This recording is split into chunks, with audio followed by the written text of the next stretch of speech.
Part of the... what would we call this? This section to a close.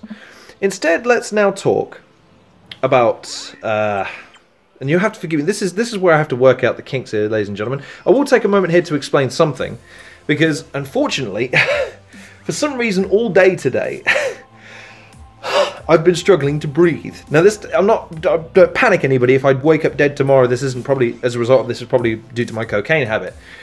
My diaphragm, for some reason, it feels really tight. It feels like I'm pressing against, like, I feel like I constantly have to take a deep breath. Not even entirely sure why. I'm sure it's just one of those weird little things. I'll wake up tomorrow and it'll be fine. But if you've noticed me breathing quite heavily during this podcast, it's mainly because of that. So I apologize. It's not because I'm not aroused by you. And I am. Don't worry. I am superiorly aroused. Do you always wear that? It looks lovely on you. You smell great too. But it's just for those of you wondering why I'm breathing heavily, that's the main reason. Right, so let's move on. Let's talk about some sports, shall we?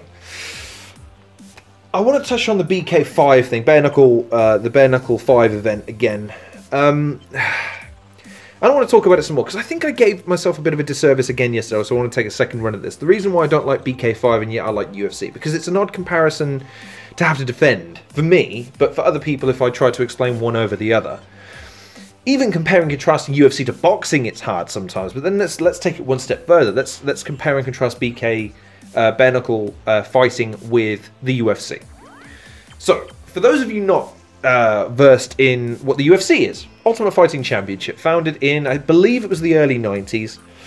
The idea being that you amalgamate all different fighting styles to try and produce an event that showcases everything. This morphed over time to a unique style of fighting, which is now called mixed martial arts. The UFC is the most predominant brand. I think it's fair to say that they're unrivaled.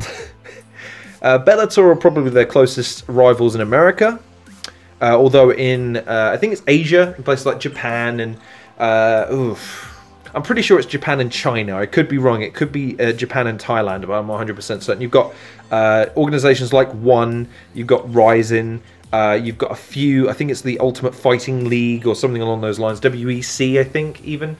They may have been amalgamated into the UFC, because UFC went through a period of buying up everybody. But that's besides the point. The UFC is now the Premier League, the NFL of mixed martial arts. This comes with some drawbacks, though.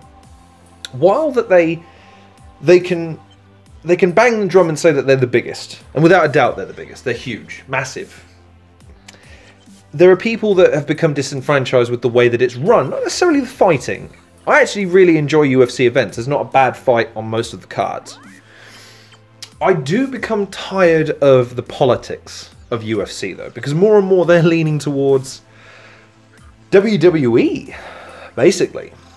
They've got their supposed corrupt leader, Dana White, who only looks after the company and himself and his chosen few. You've got the corporate champion, Conor McGregor, who does whatever the damn well he pleases and gets away with everything, even though he's an evil little shit. And then you've got Khabib, who is the supposed stone cold character. You know, has some kind of moral compass, albeit in the real life, Khabib is probably not the person I would hold up as the, you know, the Mother Teresa of the UFC world. And then it filters down from there. You've got characters and you've got people going back and forth. But what remains, though, is the fighting. The fighting is still pure. It's better than ever. It's more technical than ever. It's more well-rounded and honed. It's also just as diverse as it once was. You still have power punches. You still have grapplers. You still have people that are proficient in jiu-jitsu, in wrestling, Thai boxing, Muay Thai, kickboxing, which are variants. I know they all sound the same, but they're not. There are slight variants. Karate, Taibo, Taekwondo, Judo. All these things are amalgamated in using techniques rather than outright styles. And then you get bare knuckle boxing. Or bare knuckle.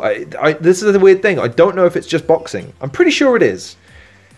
But it's not. I don't know if it's an MMA bout. I'm going to have to research that more. But to the crux of the issue here. Why don't I like it? Well, the UFC, And Luke Thomas actually made this point, and I'm in complete agreement with him. The UFC fighters have to be... They have to train to extraordinary lengths. They have to hone every single skill in order to get to a point where they can inflict damage. And if you are going to attempt to inflict damage on other people, it will exert a cost on you, because they will have the exact same inclination. You might have to choke down a few punches if you want to try and land a takedown, or worse, a knee to the face if you want to try and land a takedown.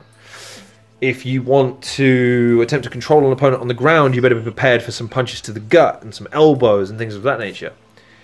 In bare knuckle, it's just not a very nuanced form of fighting. It really isn't. The event that I've seen now, and I've seen highlights and the event itself of Artem Lobov's debut in this. And for people that don't know, Artem Lobov is a close affiliate of Conor McGregor, which is how he's famous.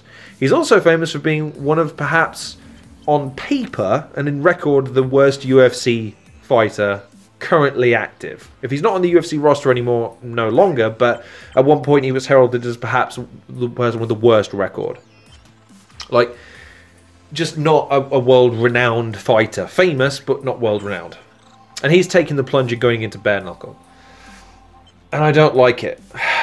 There is an inherent violence to mixed martial arts. I'm not going to kid myself there. Boxing as well. People have this weird fixation that boxing isn't as dangerous as it really is. The reason I give bare knuckle boxing credit, actually, is because they remove the gloves, meaning it's harder to hit somebody. And for those of you not well versed in fighting, if you punch someone in the face, chances are you're going to break your hand. Hands aren't really designed to deliver blows to the head. They're good for clawing, scratching, climbing, all the rest of that sort of stuff. In terms of an impact on a solid object like a skull, especially if you crack someone on the brow, on the ridge of your head, yeah, you're going to break your goddamn hand pretty goddamn quickly. So taking away the gloves actually makes it safer from a concussive standpoint, because you're not going to be punching someone in the head all that much because of the risk of breaking your hand. You're going to want to jab, you're going to want to flick, and if you are going to punch, you're going to want to lean in with hooks. Things that you can use to contort your body and create more torque in order to get more punching power per swing than you would do just throttling someone, you know, with a bad straight or a cross. But in this particular instance, it just looks ugly. It looks undignified. It looks unruly. It looks uncivilized and rabid. It's about as close an approximation as I can think of as to what people thought UFC was when it first came on the scene, which is human cockfighting. There's no... I think most MMA fighters would agree that there's something to having a warrior spirit in the octagon, which is to compete with honor and to compete to the greatest of your abilities. Not to ever really fight out of desperation, albeit I understand fighters will sometimes resort to desperation tactics. But this just seems like a step too far. Like, even the fact that they call it bare knuckle, but then they've got wraps on. They've got wraps on their wrists. Now, while you still might break a knuckle, or a finger, or even a... I forget, it's not a metatarsal. I think it's a I forget. I know metatarsals are feet, and it's meta something in your hands. I forget. The bones that run along the ridge of your palm to connect your wrist to your fingers. It's quite easy to break those as well. But if you're not going to sprain your wrist, and you're not going to twist your wrist by punching someone because they're strapped up, it's still going to help you do more damage. So it's not really... But you're kind of still missing the point there. The point is no wraps, no gloves at all. And even though that looks bad, I will grant you that. It's actually safer for people. My problem with it, though, is that that particular fight was just too violent. Far too violent. And it served no purpose. Both fighters looked like hell afterwards. And it was a decision. It wasn't like anyone got knocked out. Which, again, I suppose is maybe the point. But I reaffirm my stance, which is that UFC is probably the premier combat sport entertainment company in the world right now. WWE may come back in years to come. Right now, though, their product is aimed more towards kids. NXT does what it can, but I can't... It's something about the size of it that puts me off, and that's such a tacky and small-minded thing to think, but it does, and I can't deny that it doesn't. The takeover events I can get on board with. New Japan I can't get on board with, unfortunately, because it's just a different culture. It just feels different. It doesn't feel the same. It felt the same as when I watched the Floyd Mayweather bout in Ryzen. It just didn't feel like a big fight feel. It felt almost like an after event, like a fight being held at a community center for some reason. It's tricky to get invested when that sort of thing happens. But yeah, with bare knuckle, I don't know. You're gonna have to watch it for yourselves and let me know what you think. It's just not my jam, and I will wholeheartedly consider recommending UFC over bare knuckle, considering that the upcoming event on Sunday the 14th of April features, let's have a very quick look. So Max Holloway takes on Dustin Poirier. Max Holloway is someone that I've not followed all that closely, but I see that he's an incredibly talented fighter recently. If you don't watch it, the MMA, I think it's the MMA Hour that Luke Thomas hosts along with his radio show, broke down the comparisons between him and Marvin Hagler, the boxer from the 1970s and 80s. 80s, I think, more prominently. Kelvin Gastelum versus Israel Adesanya. For those of you not familiar with Israel Adesanya, aka Stylebender, is supposed to be the next big prodigy in UFC. Undefeated at 16-0. A really, really talented striker. Very exciting looking dude. Does a lot of Mortal Kombat poses and Stone Cold stunned someone not too long ago. Yeah, you got some good fights there. I want to just finish off the sporting section. I was hoping to try and get around to some other sporting bits. Just to touch on those very quickly. It's this week's Raw, which I did watch. I'm not going to get around to talking about an Arsenal's results. Everton 1-0. We're not going to talk about that. But I do just want to finish on UFC very quickly because I mentioned it again in the last podcast, the whole Conor Khabib situation. That threatens to maybe fall by the wayside because the more interesting events that are occurring in the UFC right now is the John Jones, Daniel Cormier, Stipe Miocic, Brock Lesnar situation at heavyweight. Even Cain Velasquez and Francis Ngannou could be thrown into that mix as well. There's just so much going on at heavyweight right now. And heavyweight is a division that's historically been either hotter than hot or completely dead. And that can be said in boxing as well. Right now it's actually hotter than maybe it's been in the last 20-25 years. And I would argue even during Lennox Lewis's reign, hotter than that, because Lennox Lewis was just so dominant. But then you got AJ in there, you got Fury in there, you got Wilder in there, you've got a few other names that are still.